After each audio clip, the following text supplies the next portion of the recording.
Di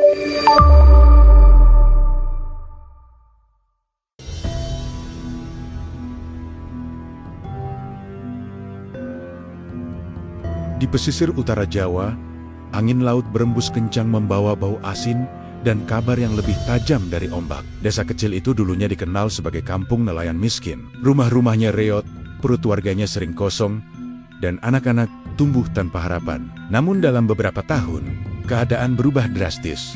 Lumbung-lumbung terisi, perahu-perahu bertambah besar, pasar menjadi ramai. Bahkan, rumah-rumah kayu mulai berganti menjadi bangunan kokoh. Perubahan itu begitu cepat, hingga membuat desa-desa tetangga terperangah. Lalu muncul satu kata yang berbahaya, pesugihan. Nama yang diseret dalam bisik-bisik itu adalah Sunan Derajat, seorang wali yang dikenal lembut, sederhana, dan sering terlihat duduk bersama rakyat kecil. Namun bagi sebagian orang luar, tak mungkin kemakmuran datang secepat itu tanpa bantuan jalan gaib. Tak mungkin desa miskin mendadak kaya tanpa tumbal. Bisik seseorang di pasar. Fitnah mulai menyebar. Mereka tidak melihat kerja keras warga. Mereka tidak melihat perubahan cara berpikir. Yang mereka lihat hanya hasil dan hasil itu dianggap mencurigakan. Padahal bertahun-tahun sebelumnya, desa itu memang berada di titik nadir. Hasil laut tak menentu, tengkulak memainkan harga, dan warga terjebak utang turun-temurun. Kemiskinan bukan sekadar keadaan, melainkan warisan. Saat itulah Sunan Derajat datang. Ia tidak membawa emas, tidak pula membawa janji kekayaan instan. Yang ia bawa hanya satu hal, ajaran tentang kerja, kebersamaan, dan keberkahan. Ia mulai dari hal kecil, mengajarkan nelayan menyisihkan sebagian hasil untuk ditabung bersama, mengajarkan ibu-ibu membuat olahan ikan kering agar nilai jualnya naik, mengingatkan para pemuda bahwa tangan yang bekerja lebih mulia daripada tangan yang meminta. Namun perubahan terbesar bukan pada teknik, melainkan pada pola pikir. Jangan minta kaya, kata Sunan Derajat suatu malam di surau kecil. Mintalah keberkahan. Kaya tanpa berkah akan habis. Sedikit tapi berkah akan cukup. Perlahan, warga berhenti menjual ikan mentah murah kepada tengkulak. Mereka membentuk kelompok. Mereka belajar menawar. Mereka saling menguatkan. Uang mulai berputar di dalam desa, bukan keluar tanpa bekas. Tahun demi tahun, desa itu berubah. Namun, keberhasilan jarang datang tanpa iri. Desa tetangga mulai kehilangan buruh. Tengkulak kehilangan keuntungan. Dan ketika kepentingan terganggu, tuduhan menjadi senjata paling mudah. Suatu sore, beberapa orang luar datang dengan wajah keras. Mereka menuduh Sunan Derajat melakukan pesugihan. Mereka menantang, meminta bukti bahwa kekayaan desa itu bukan hasil persekutuan dengan makhluk halus. Warga gemetar, bukan karena merasa bersalah, tetapi karena tahu fitnah bisa menghancurkan apa yang dibangun dengan susah payah. Sunan Derajat hanya tersenyum. Ia tahu, inilah ujian berikutnya. Bukan soal kemiskinan lagi, tetapi soal tuduhan. Dan ia bersiap membuka rahasia yang selama ini tak pernah ia sebut sebagai ilmu kaya. Karena yang ia ajarkan bukan pesugihan, melainkan sesuatu yang jauh lebih kuat. Langit pesisir mulai gelap ketika tuduhan itu diucapkan terang-terangan. Beberapa orang dari desa tetangga berdiri di tengah balai, menatap tajam ke arah Sunan Derajat yang duduk tenang bersama warga. Kalau bukan pesugihan, lalu apa? Tantang salah satu dari mereka. Tak mungkin kemakmuran datang tanpa tumbal. Suasana menegang. Para nelayan yang dulu kompeng camping, kini berdiri dengan pakaian bersih, namun wajah mereka masih menyimpan bekas kerasnya hidup. Mereka tahu betul bagaimana rasanya lapar. Mereka tahu bagaimana perubahan itu terjadi, tapi menjelaskan kepada orang yang sudah dipenuhi curiga bukan perkara mudah. Sunan Derajat bangkit perlahan. Tidak ada kemarahan di wajahnya, hanya ketenangan. Kalau memang kami memakai pesugihan, ucapnya lembut, siapa yang menjadi tumbalnya? Orang-orang terdiam. Tuduhan itu tiba-tiba terdengar kosong. Ia melanjutkan, pesugihan meminta korban. Desa ini justru berhenti berkorban. Kami berhenti mengorbankan harga diri pada tengkulak. Kami berhenti mengorbankan tenaga tanpa perhitungan. Kami berhenti mengorbankan waktu untuk mengeluh. Beberapa warga mulai menunduk, bukan karena malu, melainkan karena teringat masa-masa sulit itu. Sunan Derajat kemudian meminta salah satu nelayan tua maju. Lelaki itu dulu paling miskin. Perahunya hampir karam dimakan usia. Kini ia memiliki 2 perahu dan mempekerjakan 3 pemuda. "Apa yang kau lakukan?" tanya sang wali. Nelayan itu menjawab, "Kami menyisihkan hasil, Kanjeng, sedikit tapi rutin. Lalu kami membeli jaring bersama. Hasil tangkapan meningkat. Kami tak lagi menjual sendiri-sendiri." Sunan Derajat mengangguk. Ia lalu memanggil seorang ibu yang dikenal pandai mengolah ikan. "Dulu kami buang ikan kecil karena tak laku," ujar perempuan itu. "Sekarang kami jadikan ikan asin dan abon. Harganya lebih tinggi." Orang-orang yang datang untuk menuduh mulai saling pandang. "Ilmu kaya yang kalian maksud?" kata Sunan Derajat pelan. "Bukan memanggil jin, ia memanggil kesadaran." Ia menjelaskan bagaimana ia mengajarkan 3 hal: kerja teratur, kebersamaan, dan sedekah. Sedekah itulah yang paling membuat para penuduh tertawa sinis. "Sedekah membuat kaya," ejek seseorang. Sunan Derajat tersenyum. "Sedekah bukan mengurangi harta. Ia membersihkan hati dari takut kekurangan. Orang yang tak takut berbagi, tak akan takut berusaha." Ia lalu menunjukkan lumbung desa. Di sana tersimpan hasil panen dan tangkapan yang dikelola bersama. Ada sistem giliran pinjam tanpa bunga bagi yang membutuhkan. Tidak ada bunga mencekik, tidak ada utang turun-temurun. "Ilmu ini," lanjutnya, "tak bisa instan, tak bisa dibeli, tak bisa dipakai untuk keserakahan." Seorang lelaki dari rombongan penuduh tiba-tiba maju. Ia adalah tengkulak yang selama ini membeli ikan murah dari desa-desa sekitar. Wajahnya tegang. "Kalau semua desa seperti ini, kami rugi," serunya tanpa sadar. Ucapan itu justru membuka semuanya. Warga mulai mengerti bahwa tuduhan pesugihan hanyalah cara untuk menutupi kepentingan yang terganggu. Namun, Sunan Derajat tidak ingin konflik membesar. Ia menatap lelaki itu dan berkata, "Rugi bukan karena mereka kaya, rugi karena cara lama tak lagi adil." Angin malam berembus pelan. Tuduhan perlahan kehilangan daya, namun Sunan Derajat tahu, ujian belum selesai. Fitnah mungkin bisa ditepis, tapi keserakahan sering mencari jalan lain. Dan benar saja, beberapa hari kemudian, kabar lebih besar datang. Ada pihak berpengaruh yang merasa kekuatan ekonomi desa itu mulai mengancam tatanan lama. Ilmu kaya ini bukan sekadar tentang harta, ia sedang menggoyahkan kekuasaan. Kabar tentang kemakmuran desa pesisir itu akhirnya sampai ke telinga para penguasa wilayah. Perubahan ekonomi yang semula dianggap kabar kecil, kini dipandang sebagai ancaman yang nyata. Selama bertahun-tahun, sistem lama berjalan tanpa banyak gangguan. Tengkulak menguasai harga, pejabat wilayah mendapat bagian, dan rakyat kecil tetap berada di lingkaran kebutuhan. Ketika desa itu tiba-tiba mandiri, aliran keuntungan yang biasa mengalir ke atas mulai menyempit. Bagi sebagian orang berpengaruh, kemandirian rakyat lebih berbahaya daripada pemberontakan. Pemberontakan bisa dipadamkan dengan kekuatan, tetapi kesadaran sulit dihentikan. Desa yang dulu mudah ditekan, kini berdiri dengan perhitungan matang, memiliki lumbung bersama, sistem simpan pinjam tanpa bunga, serta solidaritas yang tidak mudah dipecah. Semua itu berakar dari ajaran Sunan Derajat, yang oleh sebagian pihak mulai dianggap bukan sekadar guru agama, melainkan penggerak perubahan sosial. Penguasa wilayah mulai memerintahkan penyelidikan, bukan untuk mencari kebenaran, melainkan untuk menemukan celah. Mereka ingin memastikan bahwa kemakmuran itu memiliki cacat yang bisa dijadikan alasan penertiban. Isu pesugihan yang sempat beredar kembali diangkat, kini dengan bumbu baru yang lebih tajam. Desa itu dituduh menolak aturan lama, dianggap menciptakan sistem sendiri yang tidak sejalan dengan kebiasaan wilayah. Sementara itu di dalam desa kemakmuran tidak membuat warga lengah. Mereka tetap bekerja seperti biasa. Perahu-perahu berangkat sebelum fajar. Ibu-ibu menjemur hasil olahan ikan di halaman. Para pemuda mencatat hasil tangkapan dan pembagian keuntungan secara terbuka. Tidak ada pesta pora, tidak ada kemewahan berlebihan. Perubahan mereka tumbuh perlahan, berakar pada disiplin dan kebersamaan. Namun bayangan ancaman mulai terasa. Beberapa pedagang luar tiba-tiba berhenti membeli hasil laut mereka. Jalur distribusi dipersulit. Pajak wilayah mendadak dinaikkan dengan alasan penyesuaian. Tekanan ekonomi halus mulai diterapkan untuk melemahkan daya tahan desa. Strategi lama digunakan kembali. Jika tak bisa menuduh secara langsung, maka buatlah mereka lelah secara perlahan. Sunan Derajat melihat semua itu dengan ketenangan yang sama, seperti saat pertama kali ia mengajarkan kebersamaan. Ia memahami bahwa ilmu kaya yang sesungguhnya bukan hanya tentang menghasilkan harta, tetapi tentang menjaga ketahanan saat diuji.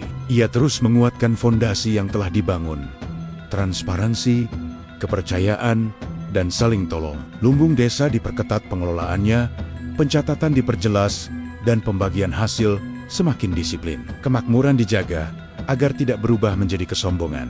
Tekanan dari luar justru mempererat hubungan warga di dalam. Mereka mulai sadar bahwa kekayaan terbesar bukan pada jumlah perahu atau banyaknya simpanan, melainkan pada kemampuan berdiri bersama saat diguncang. Desa itu perlahan menjadi contoh yang diam-diam diperhatikan desa lain. Beberapa mulai meniru sistem mereka, meski dengan hati-hati agar tidak menarik perhatian berlebihan. Di sisi lain, penguasa wilayah menyadari bahwa tekanan ekonomi saja tidak cukup. Selama rakyat masih percaya dan bersatu, desa itu tidak akan runtuh. Maka rencana baru mulai disusun, bukan untuk menyerang harta mereka, melainkan untuk memecah kepercayaan yang menjadi pondasinya. Karena jika kepercayaan retak, kemakmuran akan runtuh dengan sendirinya. Dan ujian terbesar kini bukan lagi soal tuduhan pesugihan atau tekanan pajak, melainkan upaya memecah belah dari dalam. Tekanan dari luar tidak lagi dilakukan secara terang-terangan. Setelah pajak dan jalur dagang gagal melemahkan desa, strategi baru mulai dijalankan dengan cara yang lebih halus. Beberapa orang asing datang sebagai pedagang, menawarkan harga lebih tinggi kepada nelayan tertentu saja. Tawaran itu sengaja tidak diberikan kepada kelompok, melainkan kepada individu yang dianggap berpengaruh dan mudah tergoda. Perlahan, benih perbandingan mulai tumbuh. Sebagian nelayan mulai bertanya mengapa keuntungan harus tetap dibagi rata jika ada peluang mendapat hasil lebih besar secara pribadi. Sistem kebersamaan yang selama ini menjadi kekuatan desa mulai diuji oleh godaan keuntungan cepat. Tidak semua goyah, tetapi cukup 1-2 hati yang ragu untuk menciptakan bisik-bisik baru. Desa yang dulu kuat karena kesatuan perlahan merasakan gesekan kecil. Rasa curiga muncul di antara mereka yang sebelumnya saling percaya tanpa syarat. Ada yang merasa kerja kerasnya lebih besar, ada yang mulai menghitung ulang pembagian hasil. Ada pula yang diam-diam menyimpan hasil tangkapan terbaik untuk dijual sendiri melalui jalur baru. Upaya memecah belah itu dirancang dengan cermat. Penguasa wilayah memahami bahwa menghancurkan sistem dari luar sulit dilakukan selama fondasinya kokoh. Namun jika kepercayaan di dalam retak, maka sistem akan runtuh tanpa perlu diserang. Mereka tidak perlu mengirim pasukan, cukup mengirim kesempatan yang menggoda. Di tengah perubahan suasana itu, Sunan Derajat tetap mengamati tanpa tergesa, mengambil tindakan.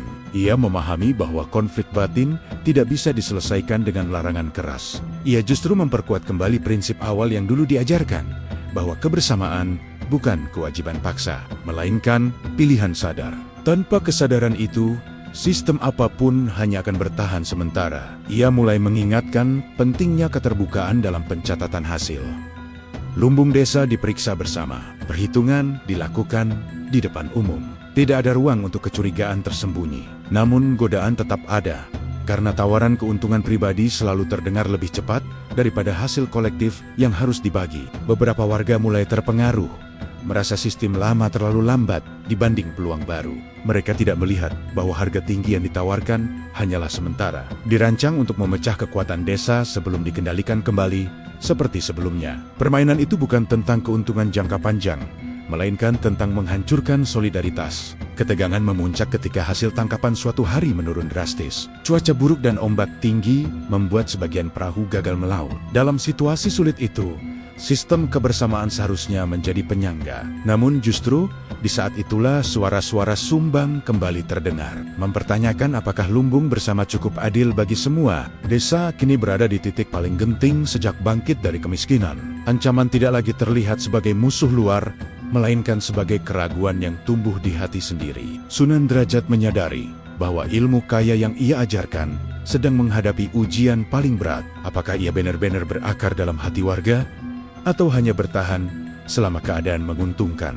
Jika desa ini mampu melewati badai perpecahan, maka mereka akan menjadi lebih kuat dari sebelumnya. Namun jika retakan membesar, kemakmuran yang dibangun bertahan-tahan bisa runtuh dalam waktu singkat. Dan kali ini, yang dipertaruhkan bukan sekadar harta, melainkan jiwa kebersamaan yang menjadi inti dari rahasia ilmu kaya itu sendiri. Langit pesisir menghitam lebih cepat dari biasanya. Angin bertiup kasar, ombak meninggi tanpa ampun. Para nelayan yang nekat melaut dipaksa kembali sebelum matahari sempat menampakkan wajahnya. Perahu-perahu tertambat dengan tali yang ditarik sekuat tenaga. Sementara warga hanya bisa menatap laut yang mengamuk. Badai itu datang di saat yang paling rapuh. Hasil tangkapan menurun sejak beberapa pekan terakhir. Jalur dagang masih dipersulit. Dan kini, alam seolah ikut menguji. Persediaan di lumbung desa memang masih ada. Tetapi jika badai berlangsung lama, ketahanan mereka akan benar-benar diuji. Di tengah situasi genting itu, retakan yang sebelumnya kecil mulai terasa nyata. Beberapa warga yang sempat tergoda jalur dagang pribadi diam-diam menyimpan cadangan sendiri. Mereka tidak sepenuhnya percaya pada sistem bersama. Ketika rasa takut kekurangan muncul, naluri menyelamatkan diri lebih dulu bangkit. Kebersamaan yang dulu kokoh kini berdiri di atas keraguan. Sebagian warga mulai menghitung-hitung ulang simpanan. Ada yang merasa pembagian harus diubah.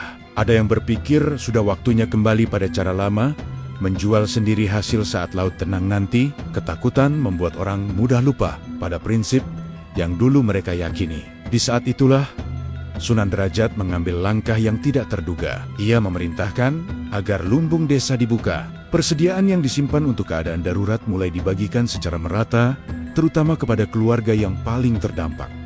Tidak ada syarat tambahan, tidak ada pengurangan jatah. Justru mereka yang sempat goyah tetap mendapat bagian yang sama. Keputusan itu membuat sebagian orang terdiam. Dalam logika ketakutan, cadangan seharusnya diperketat. Namun Sunan Derajat justru memperluas kepercayaan di saat orang lain mempersempitnya. Badai berlangsung berhari-hari, tidak ada pemasukan. Desa hidup dari simpanan bersama. Disinilah perbedaan mulai terlihat. Mereka yang menyimpan sendiri cadangan mulai merasa terasing. Ketika melihat tetangga tetap berbagi meski dalam kekurangan, rasa bersalah perlahan muncul. Hari-hari sulit itu justru membuka mata banyak orang. Mereka menyadari bahwa kekuatan desa bukan pada banyaknya perahu atau besarnya keuntungan, melainkan pada keberanian berbagi di saat paling berat. Jika sistem ini bertahan hanya ketika laut tenang, maka ia bukanlah sistem yang kuat. Tetapi jika ia mampu menopang saat badai datang, maka itulah fondasi sejati. Beberapa warga yang sebelumnya menyimpan hasil pribadi akhirnya menyerahkan cadangan mereka ke lumbung bersama. Tidak ada paksaan, tidak ada hukuman. Yang ada hanya kesadaran bahwa menyelamatkan diri sendiri tidak akan cukup jika lingkungan runtuh. Ketika badai akhirnya mereda, desa itu tidak hancur. Mereka memang kehilangan hari-hari melaut, tetapi tidak kehilangan persatuan. Justru setelah badai, solidaritas mereka terasa lebih nyata dari sebelumnya. Kabar tentang ketahanan desa itu kembali menyebar. Kali ini bukan tentang kekayaan mendadak, melainkan tentang kemampuan bertahan tanpa saling menjatuhkan. Dan penguasa wilayah mulai menyadari satu hal yang lebih mengkhawatirkan daripada kemakmuran. Desa ini tidak hanya kaya secara harta, tetapi juga kaya dalam persatuan. Ancaman berikutnya tidak lagi berupa godaan atau tekanan ekonomi. Ia akan datang dalam bentuk yang lebih terang.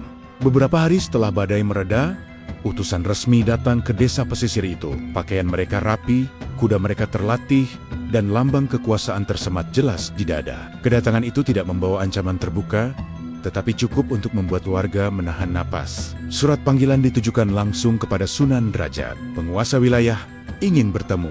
Kabar itu menyebar cepat. Sebagian warga merasa bangga, mengira keberhasilan desa akhirnya diakui. Sebagian lain justru khawatir, menyadari bahwa perhatian dari istana jarang datang tanpa maksud tersembunyi. Desa kecil yang dulu tak diperhitungkan, kini dianggap cukup penting untuk dipanggil. Sunan Derajat menerima panggilan itu tanpa ragu. Ia tahu, menghindar hanya akan memperbesar kecurigaan. Jika perubahan yang ia tanam dianggap ancaman, maka sudah waktunya menjelaskan langsung di hadapan sumber kekuasaan. Perjalanan menuju pusat wilayah berlangsung tenang, tetapi syarat makna. Istana berdiri megah, kontras dengan rumah-rumah kayu di pesisir. Di balik dinding tinggi itu, sistem lama berakar kuat. Keuntungan mengalir melalui jalur yang telah diatur bertahun-tahun. Dan desa mandiri yang menolak pola lama jelas mengganggu keseimbangan tersebut. Pertemuan itu tidak berlangsung dalam suasana ramah sepenuhnya. Penguasa wilayah memandang perubahan desa sebagai preseden berbahaya. Jika satu desa bisa mandiri, tanpa bergantung pada tengkulak dan sistem pajak lama, desa lain mungkin akan mengikuti. Jika itu terjadi, struktur ekonomi wilayah bisa bergeser. Namun, Sunan Derajat tidak datang membawa perlawanan. Ia datang membawa penjelasan yang sederhana. Desa tidak menolak aturan. Desa hanya memperbaiki cara mengelola hasilnya sendiri. Mereka tetap membayar kewajiban, tetap menghormati otoritas, tetapi menolak praktik yang menjerat rakyat dalam kemiskinan berkepanjangan. Yang membuat pertemuan itu berbeda adalah ketenangan Sunan Derajat. Ia tidak menunjukkan ambisi politik, tidak pula menghasut pemberontakan. Fokusnya hanya pada kesejahteraan rakyat kecil. Sikap itu membuat penguasa sulit menemukan alasan langsung untuk menindak. Namun di balik percakapan resmi, kekhawatiran tetap ada. Bagi sebagian pejabat istana, pengaruh Sunan Derajat jauh lebih berbahaya daripada pedang. Ia mengubah cara berpikir, dan perubahan pola pikir tidak bisa dikontrol dengan mudah. Sebagai bentuk penertiban, istana mengeluarkan kebijakan baru. Seluruh desa di wilayah itu harus menyetorkan sebagian hasil lumbung bersama ke pusat sebagai kontribusi tambahan. Kebijakan itu dibungkus dengan alasan pemerataan dan stabilitas wilayah. Bagi desa pesisir, aturan baru itu jelas akan mengurangi cadangan mereka. Jika diterima tanpa perhitungan, ketahanan yang susah payah dibangun bisa melemah. Namun jika ditolak, desa bisa dianggap membangkang. Sunan Derajat kembali ke desa dengan kabar tersebut. Warga berkumpul, menyadari bahwa ujian kali ini bukan badai alam, bukan godaan tengkulak, melainkan tekanan langsung dari kekuasaan. Kini mereka harus memilih tunduk sepenuhnya dan perlahan kehilangan kemandirian, atau mencari jalan bijak tanpa menyalakan api konflik. Ilmu kaya yang selama ini menjaga perut tetap kenyang, kini harus membuktikan bahwa ia juga mampu menjaga martabat tanpa menimbulkan pemberontakan. Dan keputusan yang akan diambil tidak hanya menentukan masa depan satu desa, tetapi bisa menjadi contoh bagi seluruh wilayah. Kabar tentang kebijakan baru dari istana membuat suasana desa kembali tegang. Tambahan setoran dari lumbung bersama bukan sekadar soal angka, melainkan soal daya tahan. Lumbung itu dibangun dari disiplin bertahun-tahun, dari kerja keras yang menahan godaan untuk boros, dan dari kesepakatan bersama yang dijaga saat badai datang. Jika cadangan itu dikuras tanpa perhitungan, desa akan kembali rapuh. Sebagian warga mulai merasa marah. Mereka menilai aturan itu tidak adil, karena desa lain yang masih terikat tengkulak justru tidak mengalami perubahan berarti. Ada dorongan untuk menolak secara terbuka. Ada pula yang mengusulkan agar sebagian hasil disembunyikan demi melindungi cadangan. Namun Sunan Derajat melihat persoalan ini lebih dalam dari sekadar pajak tambahan. Ia memahami bahwa reaksi emosional hanya akan menguatkan anggapan bahwa desa mereka membangkang. Jika konflik terbuka terjadi, yang paling dirugikan tetap rakyat kecil. Ia mengajak warga kembali pada prinsip awal ilmu kaya yang diajarkannya. Kekuatan tidak selalu ditunjukkan dengan perlawanan, tetapi dengan kecerdikan, menjaga keseimbangan. Desa tidak akan menolak kewajiban, tetapi juga tidak akan menyerahkan masa depannya begitu saja. Langkah pertama yang ia lakukan adalah memperbaiki sistem produksi. Warga didorong meningkatkan nilai jual tanpa menaikkan volume secara sembrono. Olahan hasil laut diperluas, kualitas diperketat, dan distribusi diperluas secara lebih rapi. Dengan begitu setoran tambahan bisa dipenuhi tanpa menggerus cadangan inti. Langkah kedua lebih penting, memperluas manfaat ke desa-desa sekitar. Sunan Derajat mulai membagikan metode pengelolaan lumbung dan sistem kebersamaan kepada wilayah tetangga secara terbuka. Bukan untuk membentuk kekuatan tandingan, tetapi untuk menyebarkan ketahanan ekonomi yang merata. Jika banyak desa menjadi kuat, kebijakan sepihak akan kehilangan daya tekan. Perubahan itu berjalan perlahan, namun pasti. Desa pesisir tetap membayar kewajiban sesuai aturan baru, tetapi tidak runtuh. Mereka menyesuaikan, bukan menyerah. Mereka patuh tanpa kehilangan jati diri. Di sisi lain, istana mulai menyadari sesuatu yang tak terduga. Tambahan setoran dari desa itu memang masuk, tetapi yang lebih mencolok adalah stabilitas wilayah yang justru meningkat. Desa-desa lain yang mulai meniru sistem kebersamaan menunjukkan ketahanan lebih baik saat panen buruk atau hasil laut menurun. Konflik kecil antar warga berkurang. Ketergantungan pada tengkulak perlahan menyusut. Tanpa disadari, ilmu kaya yang semula dianggap ancaman justru menjadi penopang kestabilan wilayah. Penguasa mulai melihat bahwa yang dilakukan Sunan Derajat bukan menciptakan pemberontakan ekonomi, melainkan membangun fondasi yang mengurangi gejolak sosial. Desa yang mandiri lebih sulit diguncang, tetapi juga lebih mudah diajak bekerja sama. Tekanan perlahan mereda, bukan karena desa kalah, tetapi karena mereka tidak pernah benar-benar melawan. Mereka bertahan dengan cara yang tidak memberi alasan untuk ditindas. Kini desa itu bukan hanya dikenal karena kemakmurannya, tetapi karena kedewasaannya menghadapi ujian. Ilmu kaya yang dulu dituduh pesugihan telah membuktikan dirinya, ia bukan sihir, bukan jalan pintas, melainkan kesadaran kolektif yang mengubah nasib tanpa merusak tatanan. Namun perjalanan belum sepenuhnya selesai, karena kemakmuran yang stabil selalu membawa satu ujian terakhir. Apakah generasi berikutnya mampu menjaga nilai atau justru terlena oleh hasil? Tahun-tahun berlalu, dan desa pesisir itu tak lagi dikenal sebagai kampung miskin yang terombang-ambing ombak. Ia tumbuh menjadi pusat perdagangan kecil yang stabil, tertata, dan dihormati. Perahu-perahu mereka bukan hanya lebih besar, tetapi berlayar dengan perhitungan. Lumbung-lumbung bukan hanya penuh, tetapi dikelola dengan disiplin. Anak-anak yang dulu akrab dengan lapar, kini akrab dengan belajar. Namun perubahan terbesar bukan pada bangunan atau jumlah hasil laut. Ia ada pada cara berpikir. Generasi muda tumbuh dalam suasana yang berbeda dari orang tua mereka. Mereka tidak lagi mewarisi utang, melainkan sistem. Mereka tidak lagi belajar pasrah, melainkan belajar mengelola. Dan yang paling penting, mereka memahami bahwa kekayaan bukan sekadar banyaknya harta, tetapi kemampuan menjaga keberkahan. Di tengah kemajuan itu, Sunan Derajat tidak pernah menempatkan dirinya sebagai pusat. Ia tetap berjalan sederhana, duduk bersama rakyat kecil, memastikan bahwa nilai-nilai yang ditanam tidak berubah menjadi kesombongan kolektif.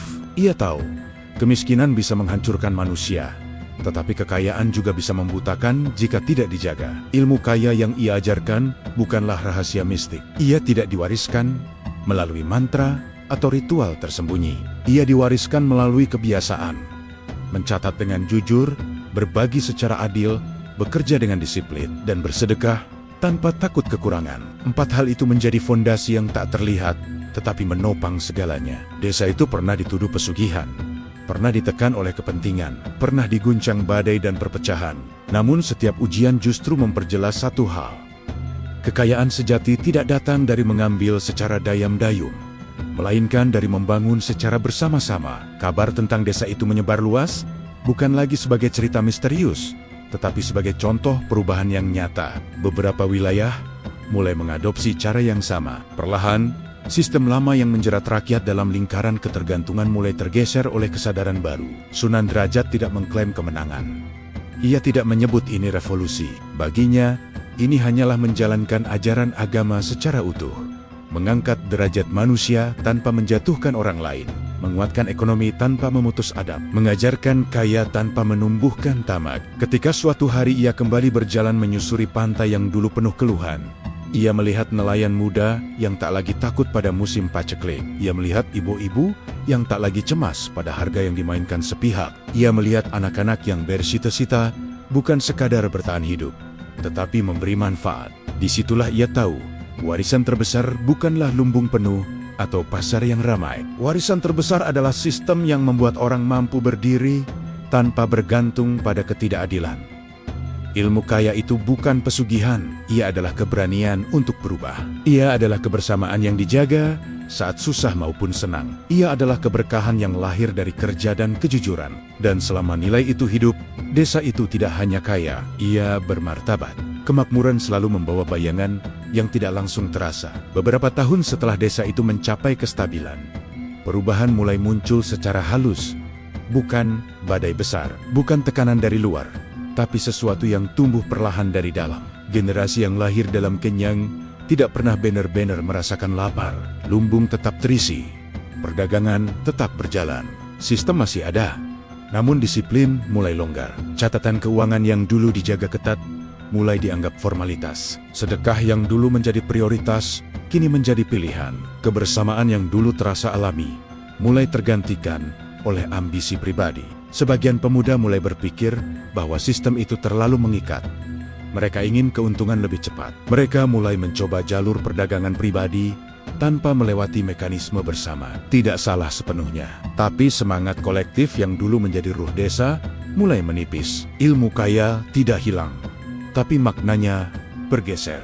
Yang dulu dipahami sebagai cara menjaga keseimbangan, kini diterjemahkan sebagai cara memperbesar keuntungan. Lumbung bersama masih berdiri, namun tidak lagi menjadi pusat kesadaran. Ia hanya menjadi fasilitas. Di saat yang sama, pedagang luar kembali datang. Mereka tidak lagi menggunakan tekanan kasar seperti dulu. Mereka datang dengan penawaran kerjasama yang terlihat menguntungkan secara individu. Sistem cicilan baru, skema bagi hasil yang menjanjikan, tawaran barang mewah yang bisa dibayar kemudian. Beberapa warga tergoda. Awalnya kecil, lalu membesar. Cadangan pribadi meningkat, tetapi kontribusi ke lumbung bersama mulai berkurang. Ketika musim angin buruk datang dan hasil laut menurun, dampaknya mulai terasa. Untuk pertama kalinya setelah bertahun-tahun, desa merasakan ketidakseimbangan, bukan karena miskin, tetapi karena mulai terpecah. Kabar itu sampai kepada Sunan Derajat.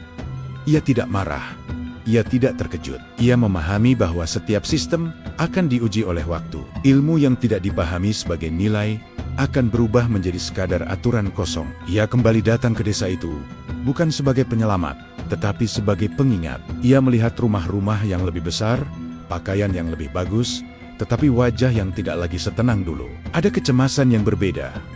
Bukan takut lapar, melainkan takut kalah bersaing.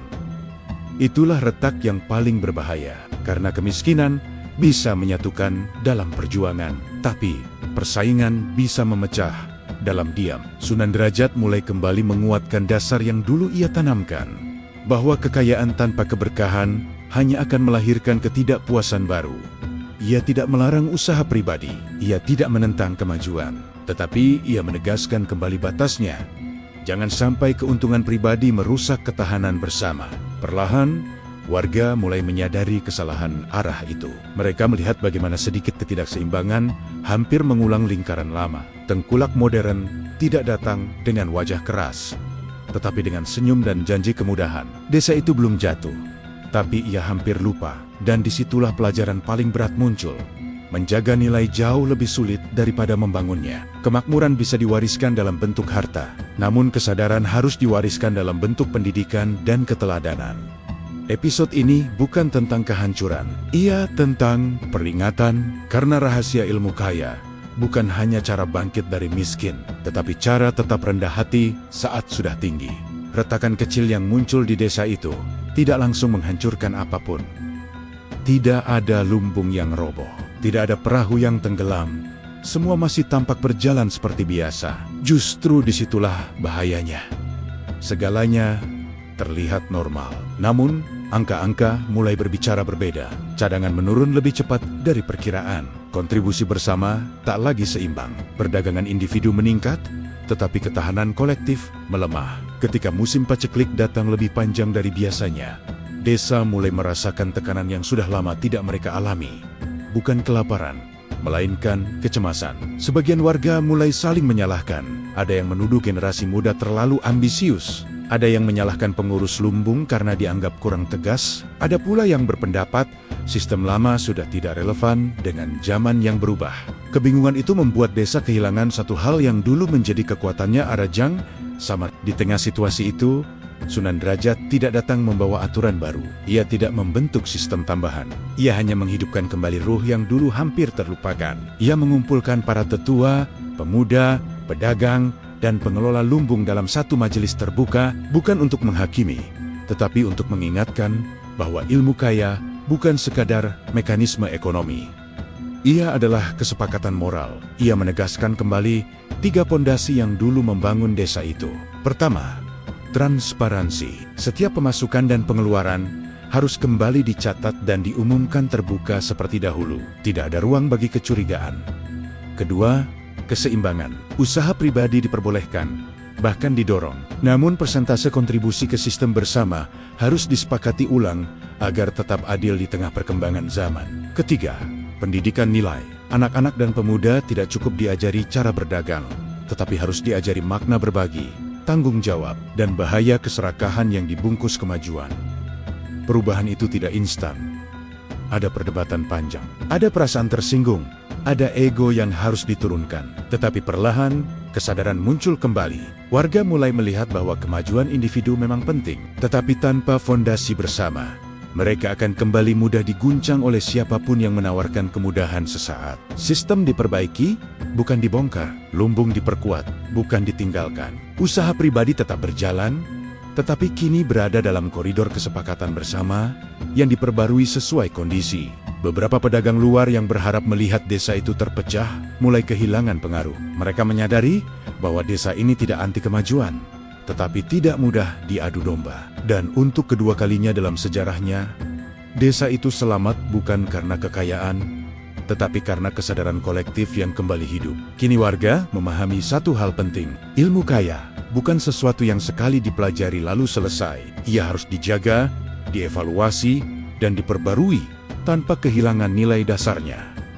Sunan Derajat melihat desa itu dengan tenang. Ia tahu, ujian akan selalu datang dalam bentuk berbeda. Tapi selama ruh kebersamaan lebih kuat daripada ambisi pribadi, desa itu tidak akan mudah jatuh. Karena kekayaan sejati bukan pada emas di lumbung, melainkan pada nilai yang tetap berdiri meski zaman berubah. Stabilitas desa yang kembali pulih ternyata tidak hanya menarik perhatian para pedagang, tetapi juga kalangan politik yang lebih tinggi. Wilayah pesisir yang dulunya dianggap pinggiran, kini berubah menjadi simpul ekonomi yang terorganisir, rapi, dan memiliki daya tawar. Dalam peta kekuasaan, tempat yang stabil selalu lebih berharga daripada tempat yang lemah, dan sesuatu yang berharga jarang dibiarkan netral. Desas-desus mulai beredar bahwa pusat pemerintahan ingin menjadikan desa itu sebagai model resmi pengelolaan ekonomi wilayah. Tawaran itu terdengar terhormat, namun di baliknya tersimpan konsekuensi. Sistem lumbung bersama akan berada di bawah pengawasan langsung pejabat kerajaan. Standarisasi akan diterapkan. Regulasi akan ditentukan dari atas. Desa tidak lagi sepenuhnya mengatur dirinya sendiri. Sebagian warga merasa bangga. Pengakuan dari kekuasaan berarti legitimasi. Namun sebagian lain merasakan kegelisahan yang sulit dijelaskan. Mereka paham bahwa kekuatan desa selama ini justru lahir dari kemandirian dan kesadaran bersama, bukan dari perintah struktural. Ketika utusan resmi datang membawa naskah perjanjian, suasana berubah hening. Dokumen itu menawarkan perlindungan, akses pasar yang lebih luas, dan jaminan keamanan. Namun sebagai imbalannya, laporan keuangan harus mengikuti format kerajaan. Keputusan distribusi harus mendapat persetujuan pejabat wilayah. Dan sebagian surplus wajib dialokasikan untuk proyek pusat. Secara kasat mata, itu terlihat seperti kemajuan administratif. Tetapi secara prinsip, itu adalah pergeseran kendali. Sunan Derajat memandang situasi itu dengan ketenangan yang sama seperti ketika pertama kali menghadapi tuduhan pesugihan. Ia memahami bahwa ancaman terhadap kemandirian tidak selalu datang dengan tekanan kasar. Terkadang ia hadir dalam bentuk kemitraan yang tampak menguntungkan.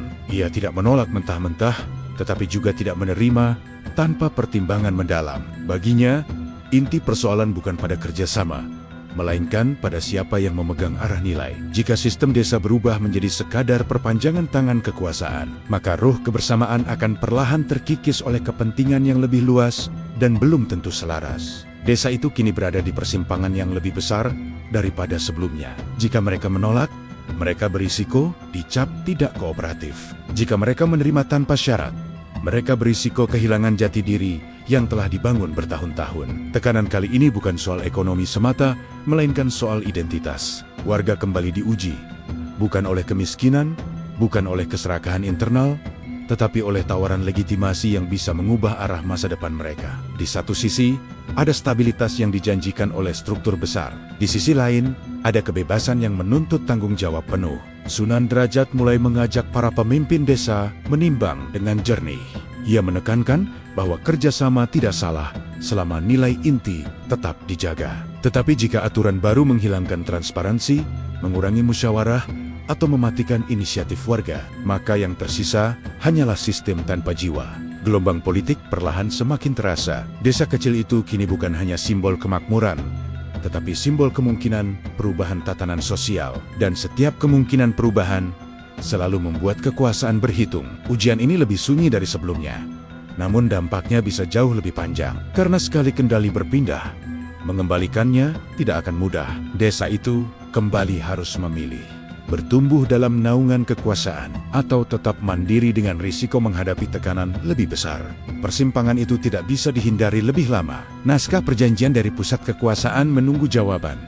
Sementara waktu terus berjalan, desa menyadari bahwa diam terlalu lama bisa dibaca sebagai penolakan, dan menerima terlalu cepat bisa menjadi penyesalan panjang. Situasi ini bukan sekadar urusan administratif, melainkan ujian kematangan dalam membaca arah angin tanpa kehilangan pijakan. Warga mulai menelaah isi tawaran dengan lebih jernih. Mereka tidak lagi terjebak pada rasa bangga karena diakui dan tidak pula tenggelam dalam ketakutan kehilangan kendali. Mereka memeriksa setiap pasal dengan kesadaran bahwa inti kekuatan desa terletak pada musyawarah, transparansi, dan distribusi yang adil. Jika tiga hal itu tetap utuh, maka kerjasama tidak akan menjadi ancaman. Di sisi lain, pusat kekuasaan melihat desa ini sebagai contoh keberhasilan yang bisa direplikasi. Stabilitas ekonomi berarti stabilitas politik. Namun kekuasaan selalu memiliki kecenderungan untuk menyederhanakan sesuatu yang organik menjadi sistem yang seragam. Disitulah potensi gesekan tersembunyi. Sunan Derajat memandang keputusan ini sebagai kesempatan untuk menunjukkan kedewasaan, bukan perlawanan. Ia memahami bahwa menutup diri sepenuhnya justru akan mengundang kecurigaan, tetapi membuka pintu tanpa batas akan menghilangkan karakter. Maka arah yang dipilih bukan menolak, melainkan merumuskan ulang. Desa mengajukan syarat balasan yang tegas, namun santun. Mereka bersedia berbagi metode pengelolaan lumbung sebagai model wilayah, tetapi pengambilan keputusan distribusi tetap berada di tangan musyawarah warga. Mereka siap menyelaraskan laporan dengan format kerajaan. Namun, transparansi kepada masyarakat tidak boleh dihapus. Mereka setuju berkontribusi pada proyek bersama selama cadangan darurat desa tidak disentuh tanpa persetujuan kolektif. Langkah itu menunjukkan bahwa desa bukan entitas yang keras kepala, melainkan mitra yang sadar diri. Mereka tidak menantang angin kekuasaan, tetapi juga tidak membiarkan arah layar ditentukan sepenuhnya dari luar.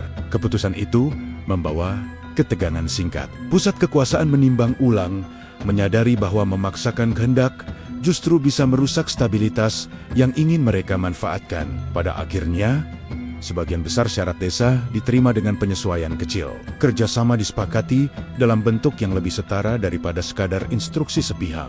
Peristiwa itu menjadi pelajaran besar bagi seluruh warga. Mereka menyadari bahwa kemandirian bukan berarti terisolasi, dan kerjasama bukan berarti tunduk tanpa syarat. Keduanya bisa berjalan beriringan selama nilai inti tidak dikorbankan. Desa itu kini berdiri dalam posisi baru.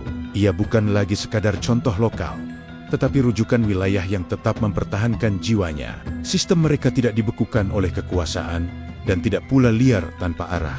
Ia tumbuh dengan keseimbangan antara prinsip dan realitas. Ujian politik yang lebih besar telah dilewati tanpa ledakan, tanpa pemberontakan, dan tanpa kehilangan martabat. Justru disitulah kekuatan sejati terlihat, bukan pada kerasnya perlawanan, melainkan pada kejernihan menjaga arah di tengah arus yang kuat. Dan untuk pertama kalinya, desa itu benar-benar memahami bahwa ilmu kaya bukan hanya tentang ekonomi. Ia adalah kemampuan menjaga nilai saat berhadapan dengan kekuasaan. Waktu bergerak lebih cepat daripada yang disadari siapapun. Anak-anak yang dulu belajar mencatat hasil tangkapan, kini menjadi pengelola utama perdagangan. Para pemuda yang pernah menyaksikan krisis kecil, kini duduk dalam musyawarah sebagai pengambil keputusan. Generasi kedua telah melewati ujian internal dan politik. Kini muncul generasi ketiga mereka yang lahir saat desa sudah mapan. Mereka tidak pernah melihat lumbung kosong. Mereka tidak pernah merasakan cengkraman tengkulak. Mereka tidak pernah menyaksikan ketegangan saat desa hampir terpecah. Bagi mereka, sistem yang ada terasa seperti sesuatu yang memang sudah seharusnya begitu. Dan disitulah tantangan baru muncul. Kemajuan teknologi perdagangan mulai masuk ke wilayah pesisir. Jalur distribusi menjadi lebih luas. Kapal-kapal dari daerah jauh membawa barang dengan sistem tukar yang lebih kompleks. Beberapa pemuda desa mulai mempelajari metode baru, pencatatan lebih modern, perhitungan keuntungan yang lebih agresif, dan ekspansi pasar yang lebih berani. Semangat itu membawa pertumbuhan pesat. Volume perdagangan meningkat, desa semakin dikenal. Namun bersamaan dengan itu, ritme lama yang penuh pertimbangan mulai terasa lambat bagi sebagian orang. Musyawarah dianggap terlalu panjang, distribusi bersama dianggap membatasi ekspansi. Kontribusi sosial mulai dipertanyakan efektivitasnya. Nilai tidak ditolak secara terbuka, tetapi mulai dinegosiasikan. Warisan Sunan Derajat masih disebut dengan hormat, namun lebih sebagai sejarah daripada pedoman hidup. Generasi baru mengagumi hasilnya, tetapi belum tentu memahami perjuangannya. Perubahan ini tidak langsung merusak apapun. Justru desa mencapai pertumbuhan tertinggi dalam sejarahnya. Surplus meningkat tajam, infrastruktur berkembang lebih cepat, hubungan dagang meluas hingga jauh melampaui wilayah awal mereka. Namun pertumbuhan cepat selalu membawa risiko tersembunyi, ketimpangan. Beberapa keluarga yang paling agresif dalam ekspansi mulai melesat jauh lebih cepat dibanding yang lain. Secara teknis, tidak ada pelanggaran, semua masih dalam kerangka aturan. Tetapi jarak sosial perlahan melebar, lumbung bersama masih ada. Sistem masih berjalan, namun rasa kepemilikan kolektif tidak lagi sekuat dulu. Sebagian melihatnya sebagai kewajiban administratif, bukan tanggung jawab moral. Tetua desa mulai merasakan perubahan atmosfer itu.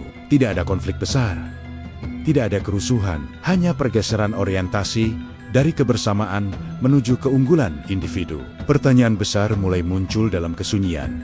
Apakah ilmu kaya mampu bertahan di tengah percepatan zaman? Karena membangun sistem dalam keterbatasan adalah satu hal, menjaganya dalam kelimpahan dan ambisi adalah hal lain. Desa kini tidak lagi diuji oleh kemiskinan, tekanan politik, atau tawaran kekuasaan. Ia diuji oleh keberhasilannya sendiri, dan generasi ketiga harus menentukan apakah mereka sekadar pewaris hasil atau penjaga nilai. Perdagangan desa kini bergerak lebih cepat daripada musyawarahnya. Kapal-kapal baru berlabuh hampir setiap pekan. Jalur distribusi meluas hingga menembus pasar besar yang dulu tak pernah terbayangkan. Catatan keuangan tidak lagi ditulis tangan di balai bambu, tetapi dikelola dengan sistem yang jauh lebih rapi dan kompleks. Generasi ketiga bangga pada capaian ini. Mereka merasa berhasil membawa desa melampaui batas yang dulu dianggap mustahil. Jika generasi pertama membangun fondasi dan generasi kedua menjaga keseimbangan, maka merekalah yang mempercepat pertumbuhan. Namun dalam percepatan itu, sesuatu mulai tertinggal. Musyawarah yang dulu menjadi jantung pengambilan keputusan, kini sering dipadatkan. Pertimbangan etika yang dulu dibahas panjang, kini diringkas demi efisiensi. Keputusan besar kadang diambil oleh segelintir orang yang paling memahami arus pasar, dengan alasan agar desa tidak kehilangan momentum. Tidak ada niat buruk, tidak ada pengkhianatan. Hanya logika zaman yang menuntut kecepatan, tetapi kecepatan memiliki sifat yang halus. Ia mengikis kedalaman tanpa terasa. Lumbung bersama memang tetap terisi, bahkan lebih penuh dari sebelumnya. Namun kontribusi sosial mulai dipandang sebagai strategi stabilitas, bukan sebagai panggilan moral. Pendidikan nilai tetap diajarkan, tetapi kalah menarik dibanding peluang ekspansi dagang yang menjanjikan keuntungan besar. Ketimpangan yang dulu samar kini mulai terlihat lebih jelas. Rumah-rumah besar berdiri di tepi pantai. Kapal pribadi dimiliki beberapa keluarga, sementara sebagian warga lain tetap berjalan di ritme lama. Secara umum, desa tetap makmur, tetapi rasa setara mulai memudar. Nama Sunan Derajat masih disebut dalam perayaan tahunan. Bukan badai, kisah perjuangan awal masih diceritakan. Namun kisah itu terasa seperti legenda yang jauh, bukan pengalaman yang membentuk kesadaran. Di titik inilah ujian paling sunyi datang. Bukan tekanan politik, bukan tuduhan pesugihan, melainkan pertanyaan, apakah pertumbuhan tanpa kedalaman masih bisa disebut keberkahan? Beberapa tetua mulai mengamati gejala kecil yang mengkhawatirkan. Anak-anak lebih mengenal angka keuntungan daripada makna berbagi. Pemuda lebih fasih membaca peluang pasar daripada membaca kondisi tetangganya. Tidak ada yang salah secara aturan, tetapi ada yang bergeser secara rasa. Dan ketika suatu musim datang, dengan penurunan permintaan besar dari pasar luar, dampaknya terasa lebih tajam dari yang diperkirakan. Desa tidak miskin, tetapi beberapa usaha besar terguncang. Mereka yang terlalu agresif dalam ekspansi merasakan tekanan paling kuat. Untuk pertama kalinya, kecepatan yang dulu menjadi kebanggaan berubah menjadi beban. Disitulah kesadaran mulai mengetuk kembali bahwa sistem yang kuat bukan hanya yang mampu tumbuh cepat, tetapi yang mampu menahan guncangan tanpa memecah warganya. Desa ini telah melewati kemiskinan, tekanan kekuasaan, dan godaan internal. Kini ia menghadapi ujian zaman. Modernitas yang menawarkan percepatan tanpa henti, dan generasi ketiga harus memilih melambat untuk memperdalam akar atau terus melaju dengan risiko kehilangan jiwa.